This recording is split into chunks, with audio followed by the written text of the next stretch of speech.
প্রিয় শিক্ষার্থী, আসসালামু আলাইকুম। আশা করি তোমরা অনেক ভালো আছো। আমি আরো একটি ভিডিও সেশন নিয়ে এসেছি।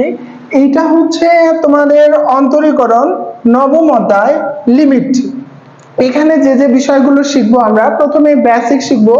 লিমিটের যে বেসিকটি প্রায় পরীক্ষাতে আসে, সেই ধরনের বেসিকের উপর আমরা গাণিতিক সমস্যাগুলো সমাধান করব, প্লাস অ্যাডমিশন যে প্রশ্ন আসে এখান থেকে, এবং সেই প্রশ্ন প্লাস একাডেমিক অর্থাৎ এডি প্রশ্ন, এসসি প্রশ্ন, অ্যাডমিশন প্রশ্ন এবং একাডেমিক প্রশ্নগুলো আমরা সলভ করব।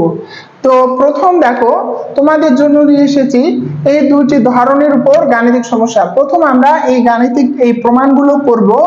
লিমিট x টেন্ড টু যদি অসীম থাকে, তাহলে 1 প্লাস 1 ভাগ n তার উপর পাওয়ার n যদি এরকম থাকে, অর্থাৎ এখানে ভগ্নাংশ আর উপরে পূর্ণ সংখ্যা পাওয়ার দেওয়া থাকে, আর সেটার সীমা